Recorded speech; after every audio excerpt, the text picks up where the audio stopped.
Halo semuanya, perkenalkan nama saya Iwayan Michael Maha Abinaya Darmawan dengan NIM 016012210257 dari kelas Family Business Industri Food and Beverage. Jadi pada kesempatan saya kali ini saya akan membahas mengenai AFL 3 untuk mata kuliah Family Business.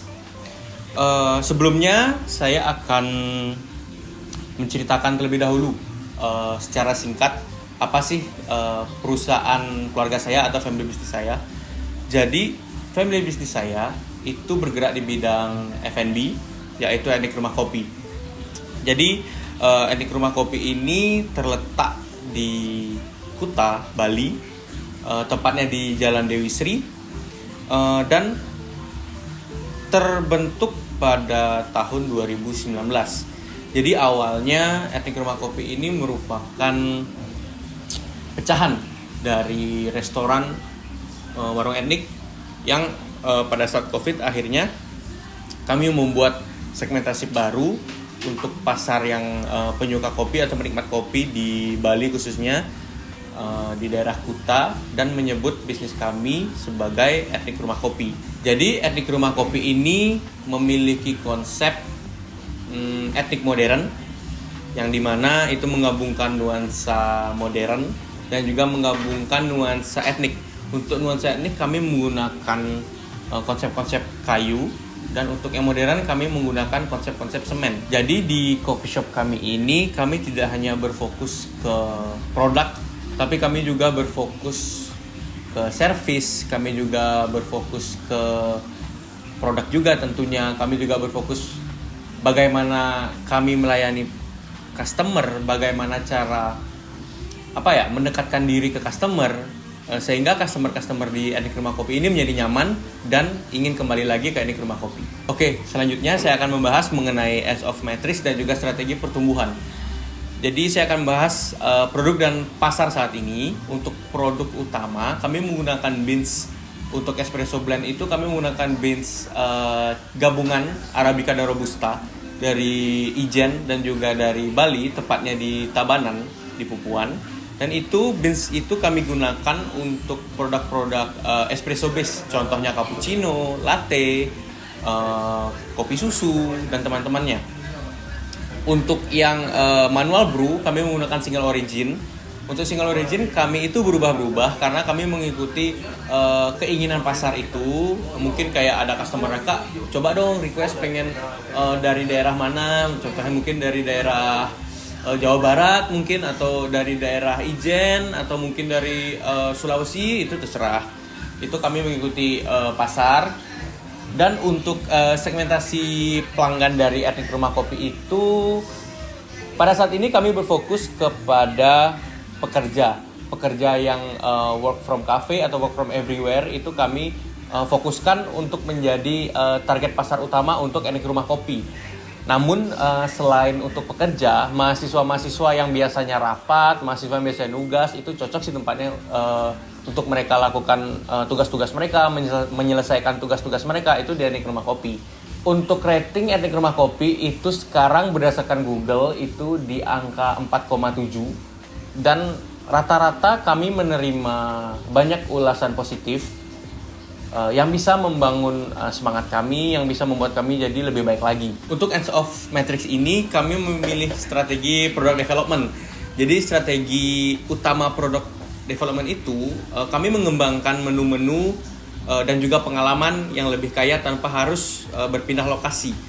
Kami ingin menghadirkan varian kopi eksperimental, contohnya kayak kopi rentah, kopi fermentasi, dan juga mungkin kopi budaya yang dimana itu memadukan kopi dan juga cerita-cerita rakyat di daerah asalnya. Jadi strategi ini sudah disepakati oleh keluarga karena tetap menjaga akar budaya kami, yaitu budaya Bali, sekaligus menarik segmentasi baru yang lebih eksploratif dan juga menghargai pengalaman lokal. Selanjutnya, saya akan membahas mengenai analisis pemasaran digital dan operasional dan juga HRD. Jadi, untuk pemasaran digital, kami itu aktif di beberapa sosial media, Instagram@etnikrumahkopi, dan juga TikTok @etnikrumahkopi juga, atau ERK Dewi Sri. Jadi konten-konten kami di sana itu storytelling asal kopi, sesi ngobrol dengan barista. Kami juga untuk di TikTok itu kami mulai upload konten-konten menghibur karena kami menyesuaikan pasar juga. Kalau di TikTok itu mereka suka konten-konten yang menghibur yang tidak terlalu kaku gitu. Nah, untuk operasional itu SOP penyeduhan dan pelayanan untuk menjaga kualitas dan juga efisiensi. Yang selanjutnya ada sistem kasir digital dan juga QR menu dan pre-order untuk produk musiman atau seasonal menu. Contoh kayak misalnya bakal ada Valentine, kami bisa membuka pre-order untuk teman-teman yang mungkin mau surprisein pacarnya pada saat Valentine, untuk kami siapkan terlebih dahulu produknya. Dan yang terakhir itu HRD, Human Resource Department. Jadi untuk tim etnik rumah kopi pada saat ini masih tergolong kecil ya, karena itu hanya owner, habis itu ada supervisor, turun ke admin, habis itu ada head bar, barista, dan juga cook. Dan yang terakhir itu digital marketing. Yang kedua ada rekrutmen berbasis passion terhadap kopi dan juga budaya. Dan yang ketiga itu ada pelatihan barista dan juga storytelling rutin setiap bulan. Oke, untuk timeline pertumbuhan strategi 1-3 tahun, itu di tahun 2025, itu strategi kami itu penguatan produk dan juga brand. Karena menurut saya itu di tahun-tahun sebelumnya etnik rumah kopi itu belum punya brand yang benar-benar menonjol, ini loh etnik rumah kopi. Jadinya kami di tahun ini akan memfokuskan kepada penguatan produk dan juga penguatan brand untuk etnik rumah kopi itu. Jadi aktivitas utamanya itu ada peluncuran seri kopi rempah, ada rebranding untuk sosial media, dan berbagai kegiatan rebranding namun tidak sampai mengubah logo. Jadi mungkin hanya sebatas mengubah konsep menu, mengubah beberapa dekorasi dari rumah kopi, begitu sih.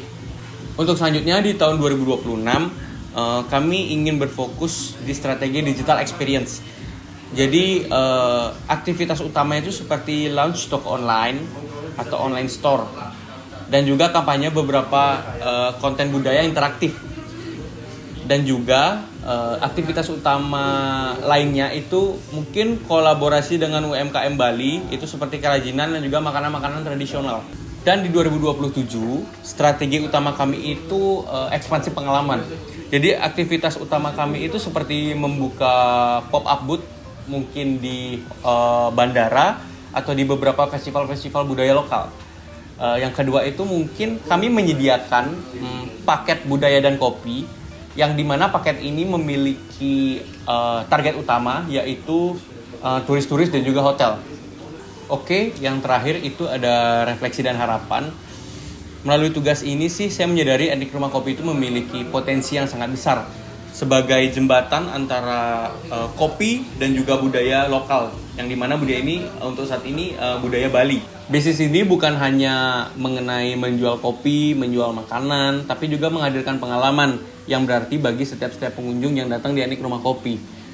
Jadi saya berharap di etnik rumah kopi ini bisa berkembang menjadi ikon kopi etnik yang dikenal bukan hanya di Bali, tapi juga secara nasional, sebagai tempat di mana kopi, budaya, dan komunitas bersatu. Terima kasih.